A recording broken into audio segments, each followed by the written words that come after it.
Haleluya, puji Tuhan. Bapak Ibu saudara-saudari yang diberkati oleh Tuhan, senang sekali masih bisa berjumpa dengan Bapak Ibu saudara meskipun lewat media yang ada. Tapi kiranya ini tidak mengurangi sukacita kita bersama, tapi yang menjadi fokus kita di hari ini adalah mendengar apa yang menjadi isi dari firman Tuhan di hari ini. Mari kita berdoa bersama-sama. Bapa di surga, kami bersyukur buat hari ini untuk kehidupan kami, untuk nafas hidup, bahkan untuk semua hal yang sudah kami nikmati, termasuk segala jenis pencapaian kami di hari ini. Bahkan kami percaya dalam setiap kegiatan kami di sepanjang hari ini, kami tahu Tuhan ada bersama-sama dengan kami. Terima kasih Tuhan, terlebih satu anugerah yang luar biasa ketika Tuhan izinkan kami masih bisa mendengar apa yang menjadi isi hati-Mu. Dan biarlah Tuhan roh-Mu yang kuat, Roh Kudus biarlah ambil alih dalam kehidupan kami, supaya bukan saja kami mendengar setiap firman Tuhan di malam hari ini, tetapi kami dimampukan untuk melakukan apa yang telah kami dengar dari firman-Mu di hari ini. Terima kasih Tuhan, terima kasih Yesus.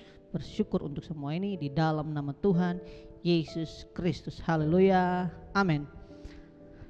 Oke, Bapak Ibu saudara-saudari yang diberkati oleh Tuhan, langsung saja kita buka Alkitab kita di dalam Keluaran pasal yang ke-13, ayatnya yang ke-17, 18, 20, 21 dan 22. Ini Keluaran pasal yang ke-13 ayat 17, 18, kita lompat di 21 sampai dengan ayatnya yang ke-22. Demikianlah firman Tuhan. Judul dari perikop ini adalah Allah menuntun umatnya. Setelah Firaun membiarkan bangsa itu pergi, Allah tidak menuntun mereka melalui jalan ke negeri orang Filistin, walaupun jalan ini yang paling dekat. Sebab firman Allah, jangan-jangan bangsa ini menyesal apabila mereka menghadapi peperangan sehingga mereka kembali ke Mesir. Tetapi Allah menuntun bangsa itu berputar melalui jalan di padang gurun menuju ke laut Tiberau. Dengan siap sedia berperang, berjalanlah orang Israel dari tanah Mesir. Ayat 20. Demikianlah mereka berangkat dari Sukot dan berkemah di Etam di tepi padang gurun. Tuhan berjalan di depan mereka pada siang hari dalam tiang awan untuk menuntun mereka di jalan, dan pada waktu malam dalam tiang api untuk menerangi mereka, sehingga mereka dapat berjalan siang dan malam. 22. Dengan tidak beralih, tiang awan itu tetap ada pada siang hari dan tiang api pada waktu malam hari di depan bangsa itu. Bapak saudara-saudari yang diberkati oleh Tuhan, jadi ini adalah cerita di mana ketika bangsa Israel keluar dari tanah Mesir, ya, dengan tangan yang kuat, dengan bantuan Allah, dengan tangan yang gagah perkasa, ya, atas pertolongan Tuhan, bangsa Israel bisa terlepas dari yang namanya perbudakan, ya. Namun ada satu hal yang menarik dari kisah ini, dan itu juga yang akan perlu kita pelajari, dan itu juga akan saya akan beri tema pada renungan hari ini, yaitu bagaimana kita melihat indahnya pimpinan Tuhan, ya. Indahnya pimpinan Tuhan, ya. Seberapa sering kita merasa bahwa pimpinan Tuhan tuh dengarnya itu indah, ya. Tetapi ketika pada penerapan, pada nyatanya itu kelihatannya tidak indah, karena ada begitu banyak proses, ada begitu banyak kenyataan, ada begitu banyak rintangan yang membuat kita seringkali melupakan bahwa sebenarnya dalam pimpinan Tuhan itu kita akan ketemukan yang namanya suatu fakta indah, gitu, yang namanya keindahan. Tetapi seringkali itu tidak dapat kita lihat, karena yang menjadi fokus kita adalah masalah, persoalan atau situasi hidup yang ada di sekitar kita, sehingga kita lupa melihat bahwa sebenarnya ada satu keindahan, ada satu kebahagiaan ketika kita itu hidup dalam pimpinan Tuhan. Ada dua hal dalam perenungan kita yang akan saya bagikan, 2 poin di hari ini akan saya bagikan khusus dalam ayat ini, ayat-ayat yang sudah kita bacakan tadi, ya. Jadi ketika kita sudah membaca cerita tadi, ketika Allah membawa bangsa Israel itu keluar, Allah tidak membawa mereka ke tempat yang paling dekat, ya. Tadi kita sudah baca bersama-sama, Allah tidak membawa bangsa Israel ini keluar dari tanah Mesir menuju tanah Kanaan ke tempat yang paling dekat atau jalur cepat atau istilah kita jalan tol. Enggak, Allah enggak bawa Israel ke jalan tol, tidak. Tapi dikatakan di ayat yang ke-18, Allah menuntun mereka berkeliling, memutar. Gitu. Poin yang pertama yang perlu kita sadari, yang perlu kita ketahui, bahwa meskipun dalam mencapai apa yang namanya keberkatan, meskipun kita harus menuju yang namanya keberhasilan atau keindahan, kita harus temukan satu realitas, satu fakta bahwa Allah ingin memperlengkapi kita sebelum kita memperoleh yang namanya berkat. Sebelum kita menemukan yang namanya indah dalam pimpinan Tuhan, Allah ingin kita melihat bahwa sebenarnya Allah sedang mempersiapkan kita. Seberapa kita yang berpikir bahwa masalah ini adalah alatnya Tuhan untuk mempersiapkan saya, untuk saya bisa melihat bahwa benar di dalam Tuhan itu ada keindahan. Seberapa sering kita berpikir bahwa ketika masalah ini datang merumitkan saya, merepotkan saya, membuat saya stres, membuat saya frustasi, membuat saya emosi, tetapi seberapa sering kita berpikir bahwa hal yang negatif itu dipakai Allah, bisa dipakai Allah untuk membawa saya untuk melihat bahwa sebenarnya ini melatih saya untuk melihat bahwa sebenarnya Allah itu ada dan Allah sedang menyertai saya. Dan bahwa memang benar kalau dalam pimpinan Tuhan itu indah. Jadi Allah tidak pernah membiarkan kita sendiri. Dikatakan Allah menuntun, ya, garis bawahi itu. Allah menuntun. Jadi Allah tidak membiarkan bangsa Israel itu pergi ke tanah Kanaan, namun Allah tidak menuntun, tetapi dikatakan Allah menuntun meskipun jalan yang harus dilalui itu tidak mudah. Bapak Ibu Saudara, ya. Jadi meskipun kita sebagai seorang yang pengikut Kristus, suka mengenal Kristus, mendengar firman Tuhan, mau mengikut Kristus, meskipun banyak halangan, ingat bahwa Allah itu setia dan Dia akan tetap menuntut. Inilah yang namanya keindahan. Gitu. Ya, ada begitu banyak ayat yang dikatakan bahwa Allah menyertai, bahkan sampai keadaan akhir zaman, ya, kepada akhir zaman pun Allah menyertai. Tetapi seberapa sering, seberapa sadarkah kita bahwa di tengah-tengah situasi yang seperti ini, apalagi di masa pandemi, ada begitu banyak orang yang ketakutan, ada begitu banyak musibah yang membuat orang trauma.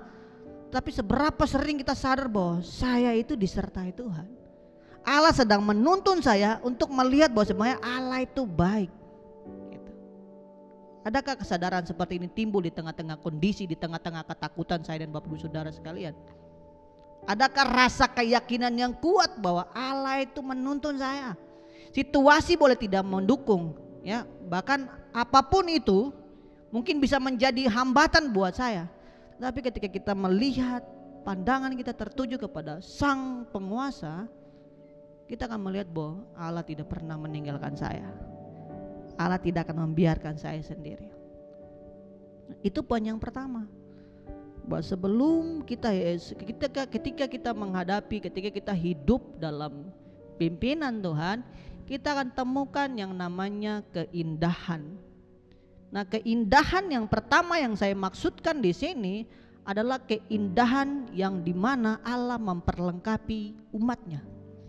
Ya, masalah boleh datang, tetapi ingat masalah itu datang akan menghasilkan kita menjadi pribadi-pribadi yang kuat, tumbuh di hadapan Tuhan. Gitu. Bangsa Israel dipersiapkan untuk menjadi prajurit yang hebat, yang bisa berperang. Bapak Ibu Saudara, kalau perlu ketahui bangsa Israel itu bukanlah bangsa yang jago dalam berperang. Gitu. Mereka harus dilatih lagi. Mereka harus dilatih oleh Allah berjalan. Ya. Nanti kalau Bapak Ibu Saudara baca di ayat 18 tadi, ya, dengan siap sedia mereka berperang, ya kan? Mau tidak mau, suka tidak suka, mereka harus terima yang namanya proses dari Tuhan. Hanya untuk apa? Supaya mereka menjadi orang-orang yang tumbuh, menjadi laskar-laskarnya Tuhan, ya, menjadi pahlawan-pahlawannya Tuhan yang bisa berdiri di akhir-akhir zaman ini, ya, sehingga bisa meraih yang namanya tanah Kanaan, yaitu janji berkat Tuhan. Untuk meraih janji harus ada seorang yang namanya pemenang. Ya, bagaimana kita mau menjadi seorang pemenang kalau kita sendiri tidak mau yang namanya berlatih? Kita sendiri nggak mau yang namanya berperang, kita menghindar. Ya. Tapi seorang prajurit yang baik, dia harus siap berlatih, mempersiapkan diri, dan dia akan siap berperang. Tapi sebelum berperang dia harus mempersiapkan diri. Nah, inilah yang namanya keindahan hidup dalam pimpinan Tuhan. Itu engkau diperlengkapi. Engkau nggak sedang disuruh menjadi seorang pengikut Kristus yang buta, yang tidak tahu arah kemana, yang Tuhan saya harus kemana, no gitu. Anda sedang dalam pimpinan Tuhan. Tuhan bilang jangan takut, aku menyertai engkau. Ya, itulah keindahan yang pertama, bahwa kita sedang diperlengkapi.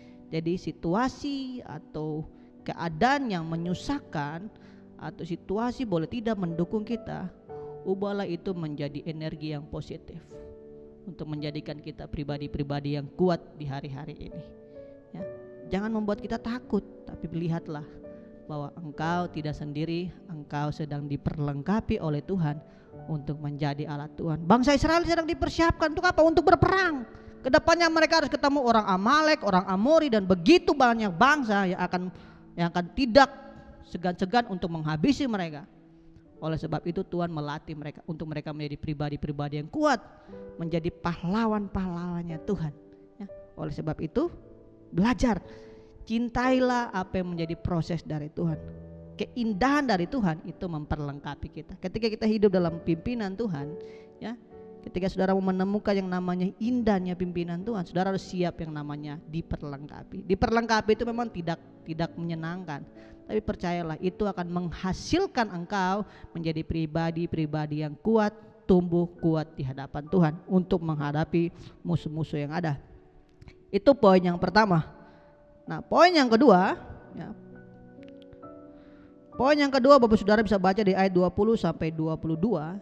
Di situ di mana penyertaan Tuhan itu Allah berikan dalam bentuk tiang awan dan tiang api. Ya. Jadi pada waktu siang mereka tidak kepanasan, pada waktu malam mereka tidak kegelapan, tetapi mereka hangat dan begitu banyak. Bapak Ibu Saudara bisa bayangkan betapa pedulinya Allah kepada umatnya yang dipanggil keluar, dipelihara, diperlengkapi, bahkan dibina, ya, bahkan diberi fasilitas, bahkan dikasih berkat. Ya. Jadi inilah hebatnya atau keindahan kita ketika kita hidup dalam pimpinan Tuhan, yaitu bagaimana Allah memberikan pimpinannya, Allah memenuhi apa yang menjadi kebutuhan kita, ya kan? Dalam waktu siang Allah pelihara, malam pun Allah pelihara. Bahkan di ayat yang ke-22 dikatakan tidak beralih. Artinya tidak pernah Allah tinggalkan. Itu yang harus kita yakini, yang harus kita teguhkan di hari-hari ini. Ya, sepertinya tiang awan itu tidak ada di hari-hari ini. Sepertinya tiang api itu tidak ada di hari, wujudnya itu kita nggak lihat. Tapi percayalah, firman Tuhan dikatakan dengan jelas, dengan tidak beralih tiang awan dan tiang api itu berjalan di depan mereka.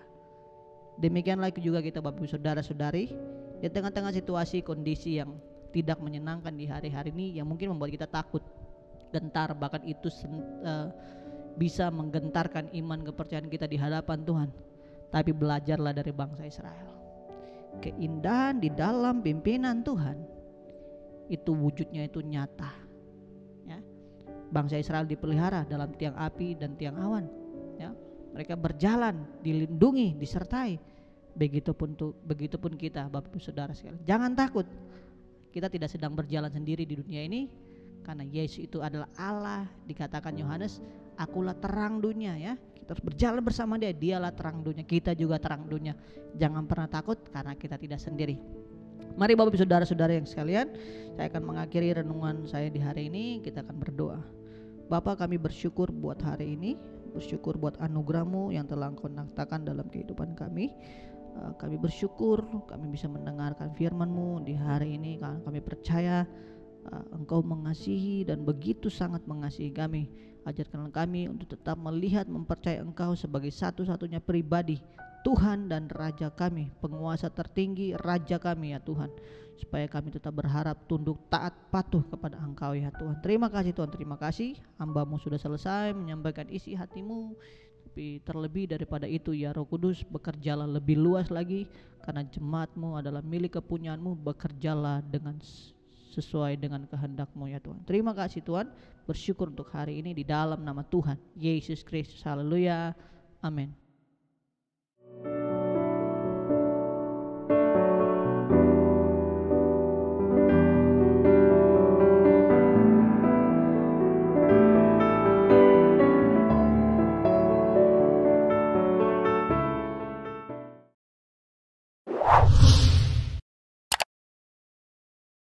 Subscribe channel YouTube GPDI Efrata Yogyakarta dan aktifkan lonceng notifikasinya untuk mendapatkan informasi seputar live streaming dan video khotbah terbaru lainnya. Tombol subscribe berada di kanan atas channel kami dan jangan lupa klik tombol loncengnya. Tuhan Yesus memberkati.